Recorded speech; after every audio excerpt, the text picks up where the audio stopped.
Notre enquête commence ici, à environ 300 km à l'est de Paris, dans le village de Domrémy-la-Pucelle.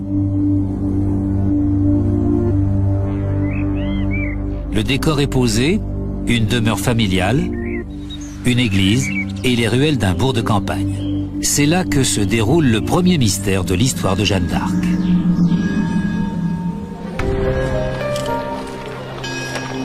Ici, Jeanne prend la décision qui fera d'elle une légende.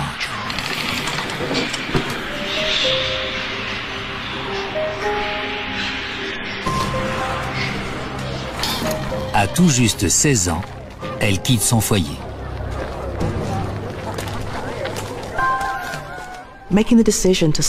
À une époque où beaucoup de gens n'auraient pour rien au monde passé une nuit loin de chez eux, prendre la décision de quitter pratiquement toute seule son village, surtout pour une jeune fille, c'était assez remarquable. Cette décision de quitter sa famille est motivée par quelque chose d'extraordinaire.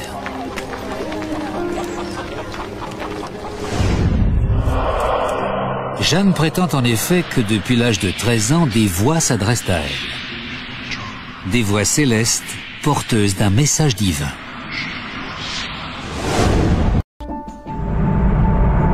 Aucun élément historique connu ne suggère que Jeanne ait été considérée comme folle.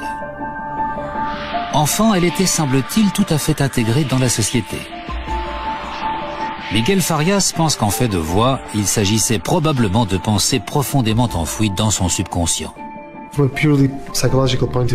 D'un point de vue strictement psychologique, on peut penser qu'elle était prédisposée à percevoir des choses venues de son inconscient et qu'elle les a interprétées comme étant des voix. Dans la société pétrie de religion de ce temps-là, la jeune fille se dit que ces voix viennent du ciel. Nous sommes au XVe siècle et ce type de phénomène n'est pas du tout inhabituel. À l'époque de Jeanne d'Arc, les visionnaires ou les prophètes se comptaient probablement par dizaines en France. Ce n'était pas quelque chose d'habituel, et il n'y en avait pas des centaines non plus. Mais ce n'était pas un phénomène isolé. Parmi ces visionnaires, beaucoup sont des femmes. Perçue comme une messagère divine, Jeanne n'avait aucune raison d'être rejetée. Sa capacité à accéder à son subconscient et sa grande ferveur religieuse pourraient expliquer pourquoi elle affirme entendre la voix des anges. Ce qui la distingue, ce sont les actions que ces visions lui inspirent. Que les gens aient cru à l'existence des voix à l'époque, ou que nous y croyons maintenant, n'a aucune espèce d'importance. Ce qui compte, c'est que Jeanne, elle, y croyait. Elle y croyait si fort qu'elle était préparée à entreprendre l'impossible.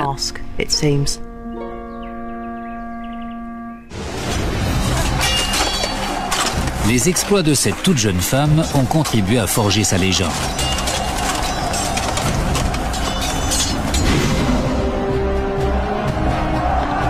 Il se déroule au cœur d'un conflit sanglant. Jeanne a vécu durant la guerre de 100 ans, un conflit extrêmement long né d'une rivalité constante entre l'Angleterre et la France. La France est divisée. D'un côté, il y a l'Angleterre, alliée au puissant duc de Bourgogne et qui contrôle une partie du territoire. De l'autre, il y a Charles VII, héritier de la couronne de France, qui n'a aucune envie de voir le trône lui échapper. Anglais et Bourguignons tiennent le nord du pays, tandis que le sud est encore sous pavillon français. Entre les deux, une frontière naturelle, la Loire. Jeanne d'Arc entre en scène à un moment où la situation est particulièrement critique pour le camp français. Les Anglais progressent inexorablement vers le sud.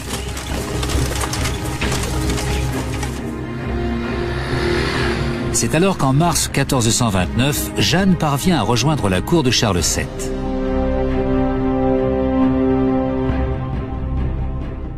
Les voix qu'elle dit entendre et sa détermination ont probablement intrigué le roi. Lorsqu'elle se présente à la cour, elle affirme qu'elle est là pour libérer la ville d'Orléans. Orléans est au cœur du conflit. Les Anglais sont aux portes de la ville. Ils savent que la prise de ce bastion stratégique est capitale s'ils veulent progresser. Le siège de la ville dure 7 mois. Certains historiens pensent que Charles VII autorise Jeanne à voler au secours d'Orléans à la tête de renfort uniquement parce qu'il n'a plus d'autres cartes à jouer. Sa présence est bien vécue par les hommes d'armes. Ils y voient une légitimation divine de la cause française. La figure légendaire de Jeanne en armure est née. Sa victoire à Orléans est perçue comme un miracle. Les Anglais abandonnent le siège et battent en retraite. Contrairement à ce que raconte la légende, Jeanne n'atteint pas la ville au moment où celle-ci est sur le point d'être détruite. En réalité, les Anglais ne peuvent pas l'emporter et les Orléanais ne peuvent se défaire de leurs assaillants. Le combat est dans l'impasse. L'arrivée de Jeanne à la tête de renfort fait pencher la balance du côté des assiégés. Ses troupes attaquent les Anglais retranchés au fort des Tourelles et parviennent à les défaire.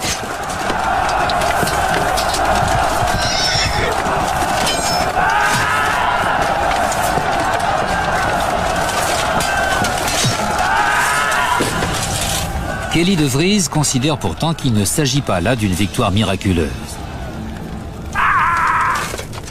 Tout le monde s'imagine que les Anglais auraient pu s'emparer de tout le territoire français si Jeanne d'Arc ne les avait pas arrêtés. Je ne le pense pas. La libération d'Orléans ne tient peut-être pas du miracle, néanmoins un événement apparemment inexplicable se produit sur le champ de bataille.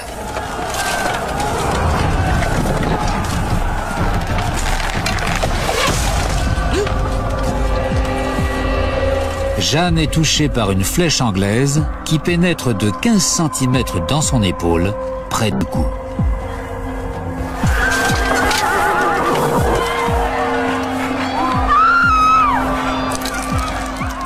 C'est l'hémorragie.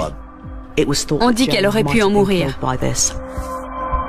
Malgré ce coup apparemment fatal, la jeune fille est de nouveau sur le champ de bataille peu de temps après.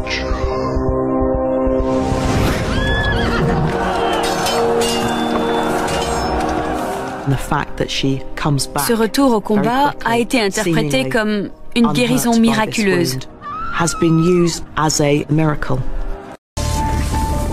C'est cette même foi indéfectible qui semble la porter alors qu'elle voit une autre de ses missions mener à bien, le sacre de Charles VII en la cathédrale de Reims. C'est là que, comme le veut la tradition, tous les rois de France sont couronnés.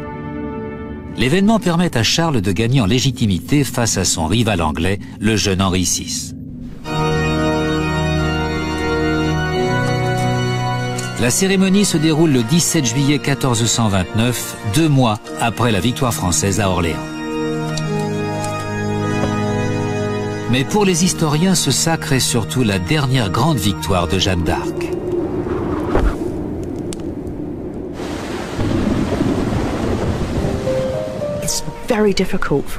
Il est très difficile pour quiconque aujourd'hui d'imaginer le degré de confiance en soi et la force qui ont animé Jeanne d'Arc.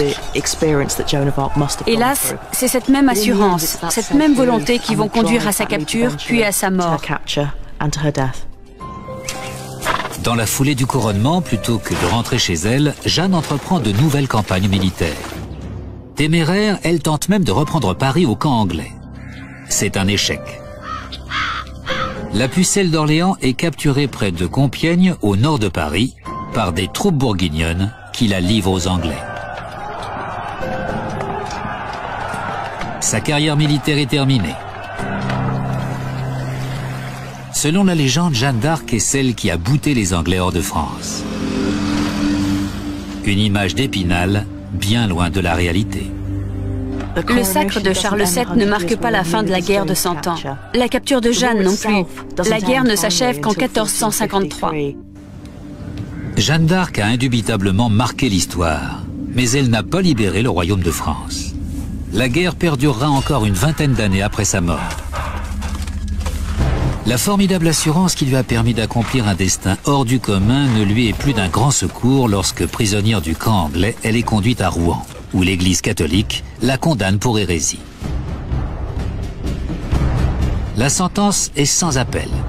Jeanne mourra sur le bûcher.